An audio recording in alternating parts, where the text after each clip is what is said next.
Welcome to the Sharkpreneur podcast with Kevin Harrington and Seth Greene.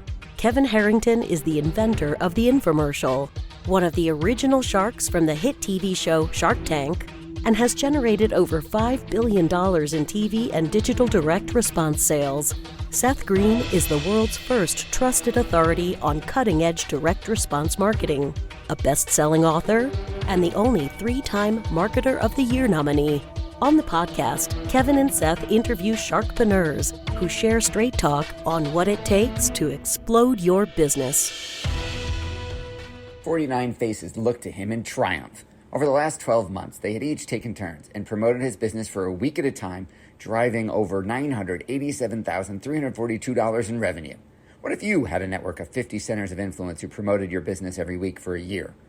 Grab your copy of the #1 Amazon best-selling book, The Ultimate Guide to Growing Your Business with a Podcast, at 33% off the Amazon price by going to ultimatepodcastbook.com. Again, that website for 33% off the Amazon price is ultimatepodcastbook.com. Welcome to the podcast. This is your host, Seth Greene. Today, I've got the good fortune to be with Peter Kingma. Peter is the author of Cash is King, Maintain Liquidity, Build Capital, and Prepare Your Business for Every Opportunity.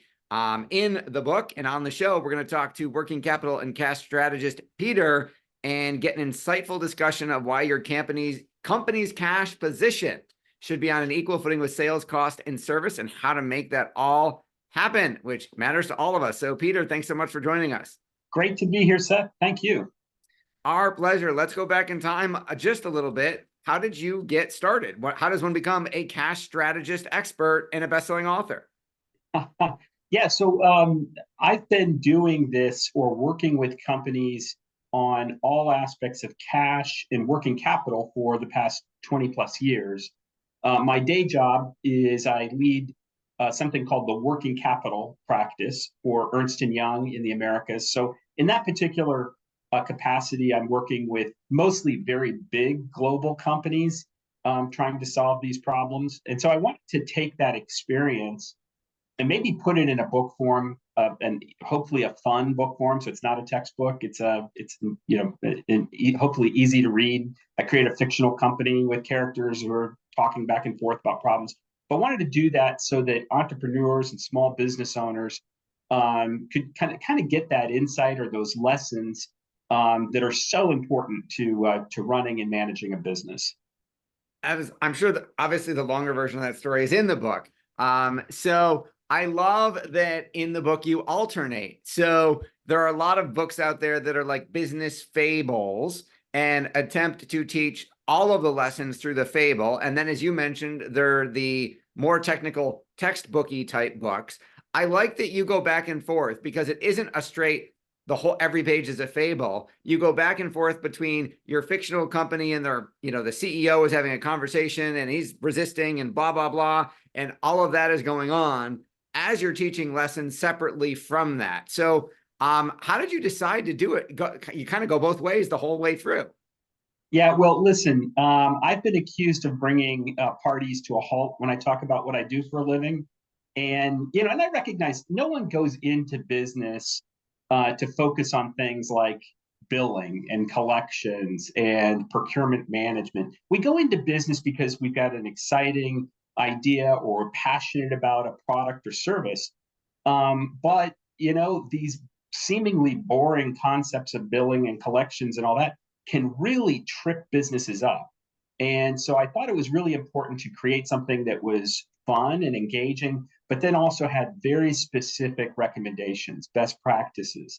There's a chapter, Seth, on, as you know, on metrics, which, man, most people would just, you get to something like that and you just like, it's like eating vegetables, right? I just don't want to have to consider how all these things are calculated. But I'll tell you, there are some important metrics and important things that small business owners really need to follow because this can get away from you really fast. And, one concept that we talk about is that you can be a profitable business and still go bankrupt, right? You can have revenue and pay taxes on that revenue, but still not have cash in hand. And so it's really important to understand these concepts. And so that's what I'm attempting to do, give you some best practices. And we really appreciate that. And the book is a definite must read. I think it's really important. I mean, you said something that sounds counterintuitive right there, but we've all heard the horror stories or been one. You can be profitable and still go bankrupt. You can have revenue and not have any cash in the bank. I think in all honesty, we've all been there. Some of us long ago, some of us yesterday. Talk a little bit about that. How does one, I mean, I don't want to be profitable and still go bankrupt. So, right. And I would think that if I have profits, I can't have that problem. So explain a little bit more about that. And what are some of the most common mistakes we're making as small business owners when it comes to our cash? Yeah, well, let's break it down. Let me go to the basics really fast for just a minute here, and let's talk about what this all means. And what I'm talking about is the inflow and outflow. And so, in the book, I create a fictitious company that manufactures, although you could be a services business as well. But let's just, for the sake of this discussion, let's just assume you're making something, you're making a product. So in your business, you're going to have to spend some money to go buy materials. You're going to have to then create the products, and hopefully you only create just what you need to sell, right? But you may end up creating a lot more, and you end up with inventory that might be slow moving, that at some point you might have to discount to get rid of. And then you sell it to somebody and you wait for them to collect back.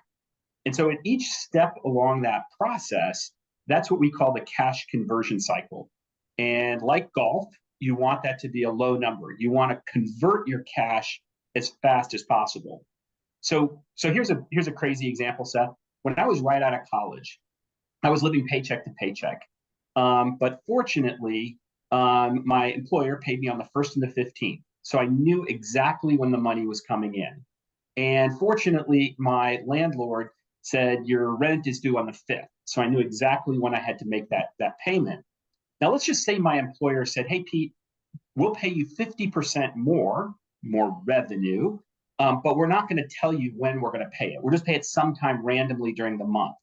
And then let's also say maybe my landlord said, hey, Pete, we'll reduce your rent by 20%, but we're not going to tell you when we're going to knock on the door and collect that. So my costs went down, my revenue went up in this scenario, but I lost control of that cycle. And so now I don't, I may end up having to pay my rent before my paycheck is in. So now maybe I have to hoard more cash, or I have to go put it on my credit card, go into debt. Magnify that, by 100. And that's really what small businesses are dealing with, right? It's that we get very excited about making a sale, as we should. But with that comes the mundane stuff like getting a bill out the door, collecting that cash, getting the cash back in so I can pay my bills, hopefully not paying them too fast, making sure that I'm not building too much or holding too much inventory. So that's where you get into this, to the heart of your question. You can have revenue, but still go bankrupt if I don't know when that actual revenue is coming in to be able to use it. Now, you talk about, I mean, you've got a lot of experience working in very large organizations. Heck, we see them on the news. They might be a publicly traded company and losing billions of dollars. And we're sitting here going, how are you how do you stay in business if you're, you might have $10 billion in sales and you lost $2 billion. And we're sitting here going, I think I'm making money. So we don't have bottomless checkbooks to fund our losses or our debt, or just keep an endless line of credit. How do you bridge the gap? Yeah, well, let me say, there are a lot of businesses that do that. And so they have problems because in big businesses, the big issue is oftentimes people have what I call decision rights. So they can make decisions that are kind of not understood. They don't understand what the impact of their decisions are. Leadership doesn't know they're making these decisions. Now, fortunately, in a smaller business, you have more direct control. But let's go back to that sales example. And these are the decisions that you have to be able to make on a daily basis, right? So let's say you get very excited about chasing that sale. But at the end of the negotiation, suddenly you find out that the customer wants 90 days to pay you, 90-day payment terms. Or maybe they want certain contractual agreements on service levels, like, hey, if I make an order, I want it within 1 week of when I make the order. I want to guarantee that material is available, that product's available. All of that has cost and impact. And all of that needs to be calculated when you're making that negotiation. I refer to that as the cost to serve of a customer. And so as a small business owner, it's really important that you understand those cost to serve impacts, both on the supply side and on the buying side, so that you can make informed decisions. Because you're right, you only have so much capital, you only have so much cash. And if you have to run to put everything on your credit card or to go get a line of credit, that comes with with a lot of expense, right? So I don't know if I've answered your question thoroughly, but I think it's, what I'm trying to point out here is that you want to be in a position to make these informed decisions. So you want to calculate what those, those transactional costs are going to be, so that you can make the best possible decision. Absolutely. And you mentioned earlier the metrics chapter, which, while might be the most technical one, I think is actually one of the most important ones. Can you talk a little bit about, because for folks who haven't read the book yet, what you mean by metrics? We don't want you to give away the whole chapter, obviously, but if you want to give an example or two of what one of those metrics might be and how we could apply it to our small business, that'd be awesome. Yeah, let's stay with the collections bit, since we've been talking about that. So one of the things I advise is to keep track of a couple of key metrics. Let's start with one of them, days sales outstanding, DSO. And so what days sales outstanding is, how long does it take you to collect your revenue, right, from your customers? But then underneath that, it's really important to calculate and to track your best possible DSO. And what I mean by that is, let's say I've got 10 customers and 5 of them are supposed to pay me in 30 days and the other 5 are supposed to pay me in 50 days. So I calculate that weighted average. So I figure out, how much they're going to pay. And I keep track of now my best possible DSO. Let's say that math comes out to be 40 days. So I know that my best possible DSO is 40 days. Now, if at any given point during the month, I kind of realize, whoa, wait a minute, my DSO is actually trending to like 50 days or 60 days, that delta, that gap, means I've got a problem. And the problem could be, maybe I've got deadbeat customers.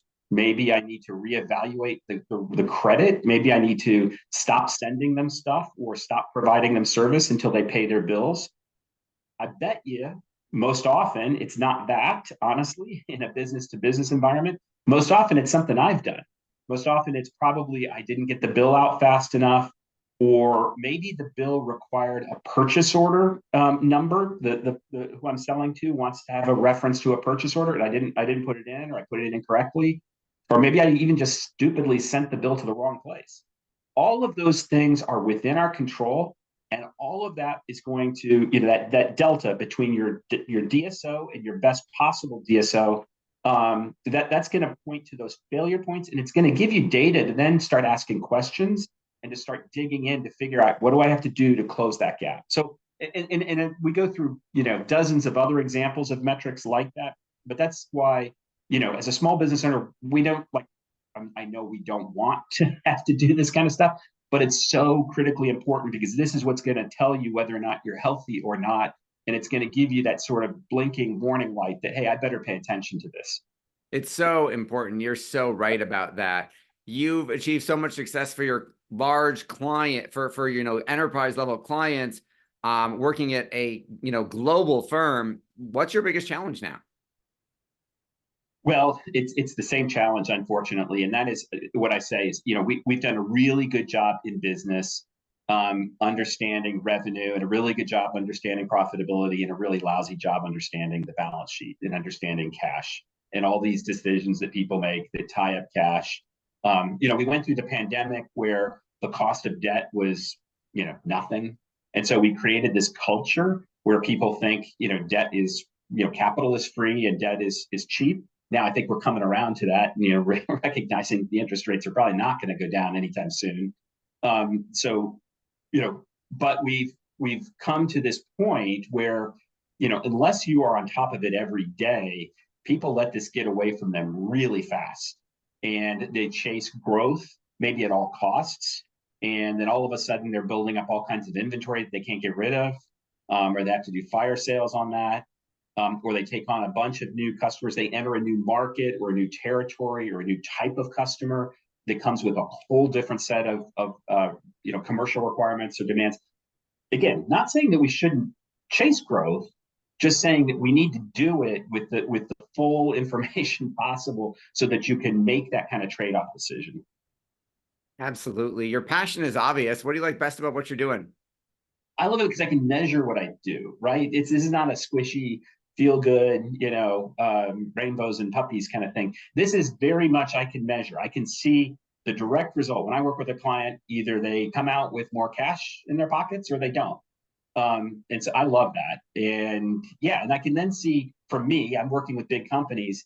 I mean, I'm helping protect jobs. I'm helping protect these businesses so that they can weather storms and grow and take advantage of growth opportunities. But the same lessons, obviously, can be applied to all of us who, may have a small business who are starting out. Absolutely. I would imagine the book has generated a significant amount of interest. Are you doing any work on the small business side? I'm doing a lot of conversations and doing a lot of conferences and speaking.